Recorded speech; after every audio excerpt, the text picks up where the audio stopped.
Hi, Zizaran here with another Last Epoch video, and this is going to be a Last Epoch leveling tips and tricks to go faster in the campaign. So if you are unfamiliar with Last Epoch, it has a wonderful campaign. We are going to go through it now with Tarek. And Tarek has been dubbed the tie killer of Last Epoch, so thank you so much for joining me here today, Tarek. Tarek, what's the first thing that we're going to approach when we want to go faster? So I think the first thing, like in most RPG, is gonna be like knowing your build, but also in this game, like loot filter, because Last Epoch has like a built-in loot filter inside of it that you can customize, and so basically every build that you're gonna see online is gonna have like a dedicated loot filter for it, which is gonna save you a ton of time. My general recommendation are basically have two loot filter, one for campaign and one for endgame. And the reason being is that you're gonna make like less mistakes instead of putting like all the rules into only one. Yeah. And also you might change build between campaign and endgame in this game. Like respecing is very easy. So you have like leveling builds and like endgame builds. So that's the reason why I recommend like having two filters. So keep it simple, only show like all the damage affixes that can scale your build, but don't really show like the secondary defensive layers like armor, dodge, endurance threshold, stun avoidance, all of that. Because your character, what's going to impact the most your progression is mostly going to be your damage, your health, and your resistances, as well as like recovery, but recovery is a bit special because you can get it in the passive tree. So how important are resistances in Last Epoch compared to Path of Exile? They are not that important. Let's be real. Basically, going from 74% to 75% is only like 1% damage reduction, instead of being like way more like in PoE. Yeah. So we don't really care about like capping our resistances, but getting some of it is really useful still. And it's like early on, I'm gonna be honest, even like pushing into the end game, at first you're mostly gonna have like to get a bunch of resistance and a bunch of health, and it's gonna be enough. Do you want to bring some color and excitement to your walls and show off your interests and hobbies? Display makes that possible with their awesome metal posters. Not only do they look vibrant and amazing, but they also are incredibly easy to set up. No longer do you have to drill holes in your walls, as every display is attached by a magnetic sticker. After applying a protective layer, you stick this magnet to your wall. It makes it extremely easy to adjust and swap your displays out. It's so simple even I can do it. Displays come in all shapes and sizes, with a focus on being customizable and collectible. They offer a countless unique and licensed artwork, including the Gauntlet collection. You can find all of the Gauntlet designs that we have created for each event with the different artists with different versions suited to your personal taste. Head on over to display.com and use code Zizaran for 22% off on the first 1 to 2 displays, or 33% off for orders of 3 and more. Displays are not yet edible, so please don't try eating them. So, Tarek, what about leveling, and are there any zones that are better than others? Like, where do we farm? Basically, being under level in that game is not super impactful compared to other games.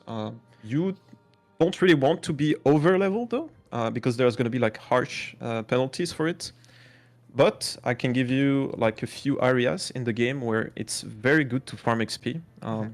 Basically, once you go into the later chapters, like the density is going to be pretty high, but early on you might have areas where like density is very different. The first area where you have high density is going to be the upper district. And the second one that I recommend is going to be the Lotus Hole. That's usually like the areas where I farm most of my XP before going into the next chapter. Okay. So they're very valuable. Also, a quick tip, whenever you kill a rare monster, it's always going to drop like one rare item. That's why early on I recommend like killing all of the rare monsters, because this is going to help you like gearing up your character faster. Okay. And what about crafting? How much do you go through crafting during the campaign, or do you mostly wait for that until the end game? Actually, like crafting in this game is very accessible. So if you press F, you have access to the forge, where you can craft your gear. And I tend to craft all the time. There is not like a moment in my playthrough that I don't craft. Early on, you might have like less crafting materials and stuff, but what I recommend is always max one affix as much as possible instead of spreading all of the affix shards that you have. For example, here I would upgrade like the physical res at the max, and then maybe craft something else like health on it after I max physical res. That's the opposite of what I do. Yeah, that's a bit counterintuitive, but the reason why I'm doing this is because the value scales way higher if you push the tiers instead of having like very low value affixes like at tier 1 or tier 2. Oh, okay. Yeah. Also, another side effect of it is the level requirement.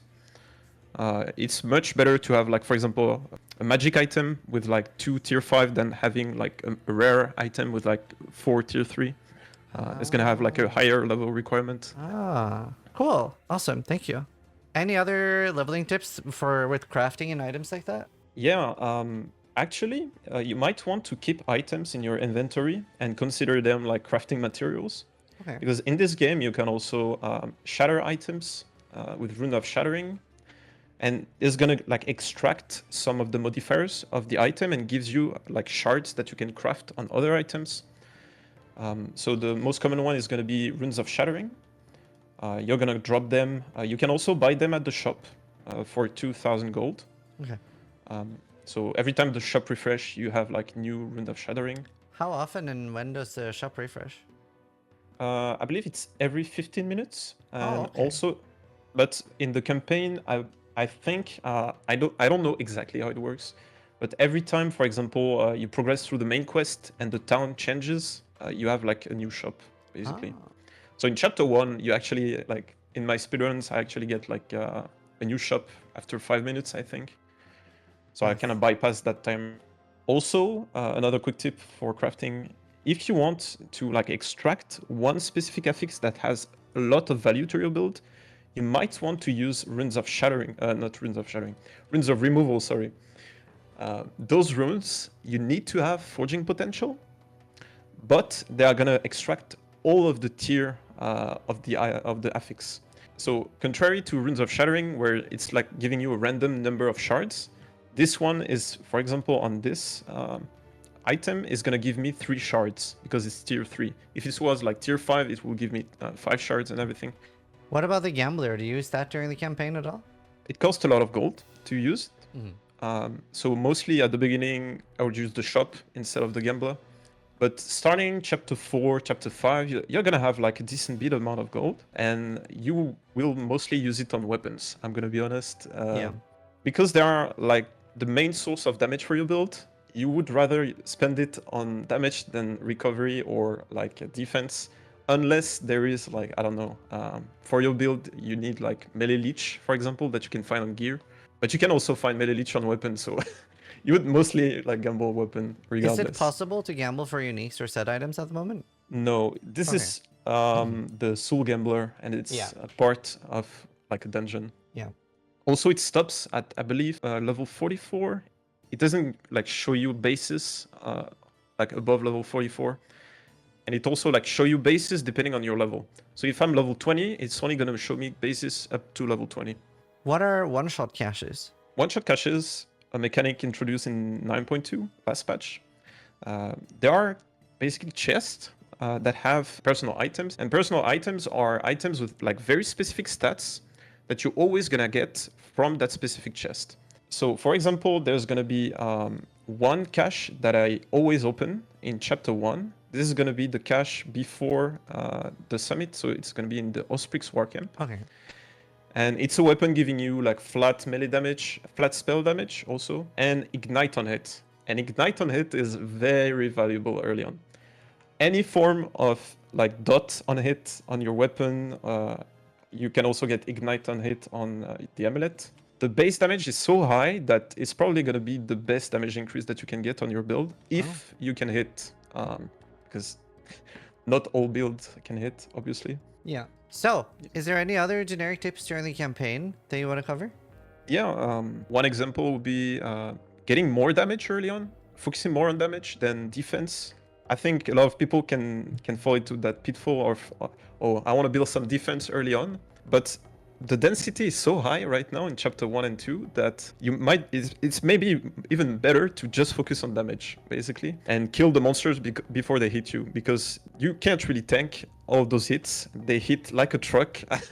Even for me that has a lot of hours in this game, I often like get killed in chapter 1.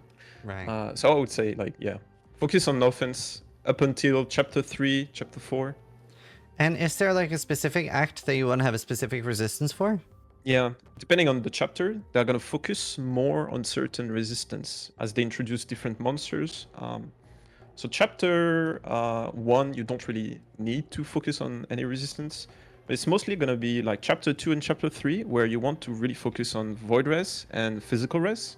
And physical res in general, you want to always cap that one first, because most of the damage in the campaign and even endgame is gonna be physical. Okay. Like every melee hit is going to be physical, or part of it is going to be physical. So this is the most important res to cap. And then at chapter 5 and 6, you're gonna like, there's gonna be like even more of an emphasis on physical res with monsters that hit only physical damage. Then at chapter 7 and 8, we're gonna have like cold lining monsters. And finally, chapter 9 is also going to introduce poison monsters. And in the end game, also, first timeline, I could talk about that a bit. Yeah. The Fall of the Outcast is going to be themed around necrotic damage, which is a type of res that you haven't really built in the campaign. You might need it, for example, chapter 4, but there are not a lot of monsters that deal necrotic damage. Yeah. But that's where you want to start seriously building necrotic damage, necrotic resistance, I mean. Okay. And respecking is quite different from Path of Exile. Do you want to give me some tips on respecking and how that works? Yeah, so skills in this game have a level. You gain XP as you kill monsters. And when you want to respec a skill, you have two choices. One removing a point, and one is completely respecking the skill. But what I really advise you is early on, even though it's a bit weird, don't respec early on. Don't experiment a lot early on, because it's where it's the most punishing in the game, funnily enough. Because as you go, you're gonna have minimum levels. There's a lot of like catch-up mechanics in the game with skills. So you're gonna have like accelerated XP, minimum levels. All of those you gain them as your character progresses through the levels. And if you want to respec something, always keep the main damage ability that you have from your previous build until the new abilities come like close in terms of damage, because you don't really want to fall into a situation where you respec every single skill and you deal no damage, so you can't really kill monsters. Yeah. But yeah, outside of that, it's pretty straightforward. And yeah. So that was a tips and tricks video with Tarek, who is just an insane speedrunner at the game, and he's going to be streaming so much at launch. So if you have any questions, you can drop by his channel and ask, and he'll be able to help you with so many aspects of the game. And just by watching him as well, you're going to be able to pick up so many neat tips and tricks for how to improve your campaign if you're a returning player and you feel like it's maybe not going as fast as you'd want to. But especially for me, just seeing like what side quests and stuff I can skip, I already know that I'm going to shave off like an hour or two off my campaign. So huge thank you to Tarek for doing this. I hope you guys are enjoying all the collabs that we're doing. Thank you guys so much for watching. Make sure you check out his channel. Sub if you liked the video, but more importantly, try to die less than I do.